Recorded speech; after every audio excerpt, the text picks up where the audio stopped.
So I just finished reading the book Delivering Happiness by Tony Hsieh. Tony Hsieh, of course, being the founder and CEO of Zappos.com, which is a large shoe and now other apparel store, fully owned by Amazon. Now the book starts out with Tony Hsieh being a young child born into a family that was a bit too Asian for him. They made him play instruments and work really hard in school, but during this time he also tried to be an entrepreneur. And it talks about his first businesses being worm farms and direct mail, marketing through the mail, ordering through the mail, all different things like that. Now, the way in which he describes this is very ironic. He kind of compares big concepts to what he's doing and big business ideas to the way that he did what he was doing in these small businesses. And he was kind of like tongue-in-cheek, kind of funny type of humor, which of course I didn't think that it was that funny because that's like totally my life right now. So I can't really be like, oh, because that's like what I do right now. It was kind of mocking me. Anyway, aside from that, he, in high school, does very, very well. So he applies to all of the best colleges in America. Now, he wanted to go to Brown because of their programs in marketing. However, due to his parents wanting him to go to the most prestigious Asian college, university in America, they of course chose Harvard, and guess where he wound up going? He wound up going to Harvard. Now in Harvard, he had a couple more businesses. He was in charge of a pizza place on campus. It was actually originally just some type of restaurant for a fraternity, and what he did was he drove off campus, bought a bunch of frozen McDonald's burgers for $1 each, brought them back onto campus, sold them for $3, and he basically made enough money to buy a pizza oven, and it became a small pizza restaurant. Over that time, he worked really, really hard and did a lot of good decisions, but eventually he ended up making about $2 per hour in the long run. Once he went over it, he was robbed for $2,000, the pizza place at the time, and it just didn't work out too well. After college, him and his friend get recruited to Oracle, and both move to California to work for Oracle. Now, that was a very high-paying job. They both worked there for maybe 6 months before they kind of got bored. His main job was to basically push a button, start a test, and wait 2 to 3 hours for the test to stop. And during that time, he would do nothing. He would basically nap during the day because he was just that bored. Okay? So eventually, him and his friend start a web design company, and they try to make websites for local businesses. They do the Chamber of Commerce for free, then they try to sell the mall, stores at the mall, things like that. They make a little bit of money, and he decides that he wants to quit his job at Oracle because he'd saved up enough cash in the bank that he really didn't want to be bored all day and want to be in control of his own future along with his friend. So they work on that for a little bit, and eventually they get bored. It isn't working out too well, and they scrap that whole idea. So next, they basically spend a year just on the couch, doing nothing, watching TV shows, surfing the web, and eventually, in their boredom and surfing the web, they decide to start a new project which will kind of link websites together.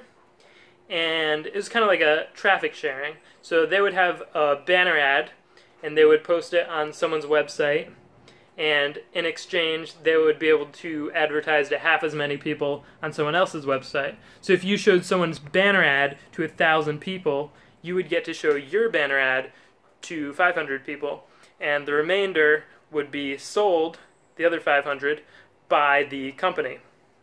So the company did really well, started growing faster and faster and faster, and they weren't really watching out for their culture, even though they're making tons and tons of money. Eventually, this is a big jump, but eventually their company sells to Microsoft for, I believe, $265 million, of which Tony Hsieh ends up with about $30 million. Now after this, he is kind of bored again, trying to figure out what to do. He plays poker, and he derives a lot of business lessons from playing poker, which he goes over in a list in the book. And he also starts a venture capital firm called Frog something. He named it because of a dare. They were like, I bet you won't name it this. It was either Frog or Fraud or something like that, but it was something embarrassing. So he named it that just to prove he would. They eventually end up basically thinking every deal they heard was awesome. So they blow through all their money and invest in 20 companies, 27 companies actually, very quickly, and they're back to having nothing to do because they didn't have input. They just wanted to be passive investors, basically. So most of those companies ended up doing pretty bad, and they decided for some reason that they would stick around with one company called Zappos. And he ended up working with Zappos much more closely and focusing on that. So, from there, Zappos grew and grew, and they're doing really well. In terms of their growth, they were always growing. The problem was they had many issues regarding their lack of capital. Because they needed money to grow, they weren't yet profitable. So they were still at the mercy of other venture capital firms to keep them afloat in the meantime before they became profitable. They go through all sorts of struggles, and eventually they reach profitability, where they realize they can now control their own destiny. They don't have to wait for their investors' approval to do everything. They pretty much can use their money how they see fit. Now, eventually they grow and grow, become very, very focused on customer service and culture above anything else. They hire and fire by their customer service, and this is sort of the second part of the book. Now, the second part is all about their customer service and their culture. They're very, very involved in their culture. They care about their culture above everything else as they do their customer service. They jokingly once sent someone they were working with to order a pizza from Zappos because that's how much they cared about their customers. Like they say in the book, don't do this, but they say, like, if you do, we'll help you out. They tell him to order a pizza. He doesn't know what pizza places are open, so they're just like, oh, call Zappos because they'll help you out. And they did. So basically, Zappos will do anything. They said one time a customer just wanted to talk, and they spent 6 hours on the phone with Zappos. Zappos doesn't time their calls to see how many calls per hour you're doing. They care about you helping the customer and wowing the customer. The way they run their warehouse is also completely focused on customer service. So when you place an order, they ship it out as soon as they can. The most efficient way to run a warehouse is to let a bunch of orders stack up, then go pick them all because you could grab multiple things off the same shelf while you're there, and then just ship them all out. Zappos does everything sort of one-piece flow, and as soon as you place your order, they'll go grab it, they'll ship it out. My favorite thing they do is surprise upgrades on the shipping. That's my favorite customer service thing they do. So you might order something standard shipping, ships from Kentucky, you're in New York, you pay, say, $10 for standard shipping. They will upgrade you just because to free overnight shipping. If you order at midnight, you can have it 8 a.m. the next day from Kentucky to New York. So they really, really care about wowing their customers. They consider that to be a marketing expense rather than a shipping expense, and that's what justifies it for them.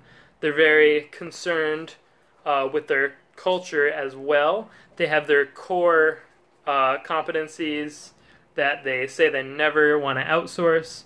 They once tried to outsource their picking, like I just talked about, to another company, and they basically completely messed it up, and they decided that's one of their core competencies, and they will never try to outsource that again.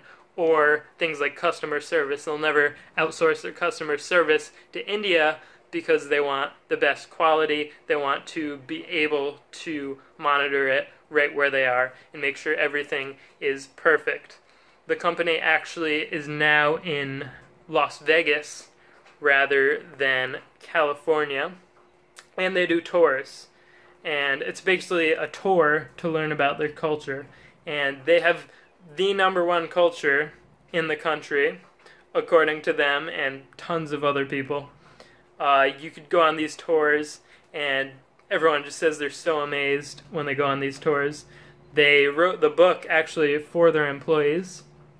They have employees talk to each other all the time. They have this thing where when you log into a computer, normally you have to do username, password. They have username, password, and then they'll show a picture of a fellow employee, and you'll have to answer a question about them. So they're really focused on everyone knows everybody. They really want everyone to be friends. They have all these events where everyone just kind of hangs out. They want it to feel like a 5-person startup team almost. And they want everyone to be on the same page. If you're not on the same page, then you'll basically be fired, but they'll do whatever they can to help you out, and they're very, very, very, very worried about the culture more than anything else. That's their #1 concern: culture, customer service, because they think that it's worth it for the longevity of their company.